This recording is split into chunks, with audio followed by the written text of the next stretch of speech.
Ipinagbunyi natin ang pagbabalik ni Mary Jane Veloso sa ating mahal na inang bayan. Ngunit nakakalungkot lang, hindi pa rin siya tuluyang naging isang malaya. Sana ang kasalukuyang administrasyon ay bigyan siya ng executive clemency.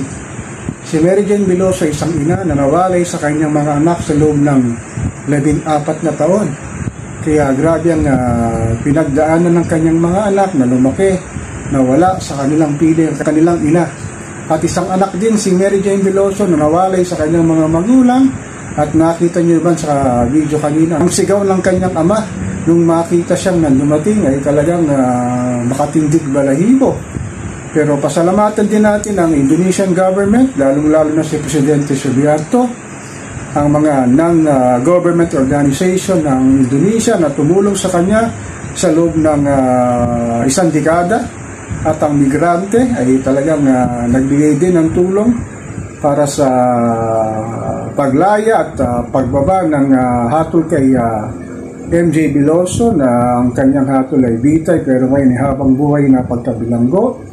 Dahil sa Kapaskuhan sana ay ang ating gobyerno ay bigay na ang kaasam-asam ng kanilang pamilya na tuloy nang mapalaya itong si Mary Jane Veloso, At sana naman yung ating mga politiko wag na sana makisawsaw sa nangyayaring ito sa kanilang pamilya. Tayahan sila magsama-sama sa espiritu ng Kapaskuhan, lalong-lalo ng kanyang mga anak, ang kanyang buong pamilya ay talagang nawalay sa kanyang 14 na taon na pagkabilanggo sa Indonesia.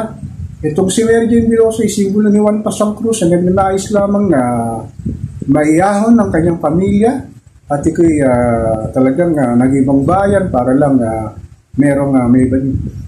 nag-ibang bayan para meron lang may bigay sa hapagkainan ng kanyang mga anak na talagang sino bang magulang ang hindi magbibigay ng kanyang marubdob na pagmamahal sa kanyang mga anak kahit mawala ito sa kanyang mga anak. At naging dahilan nga ito ng kanyang pagkabilanggo dahil sa kanyang sinasabing drug trafficking na naging daan para ito'y mabilinggo sa Indonesia. Pero sa kanyang paglaya ay sana tuluyan na ibasura ng korte ang habang buhay na pagkabilanggo at bigyan nga siya ng clemency. Itong sanang Kapaskuhan sana ay talagang maging masaya ang kanyang pamilya. At ako rin bumabati sa ating mga subscriber at sa inyong lahat na isang maligayang Pasko at maligong bagong taon sa ating lahat. So ako po si Papa Ken, patuloy po akong magmimiro ng magmamatyag dito sa ating pang-araw-araw at kaganapan, dito sa ating buhay, sa ating mahal na inang bayan.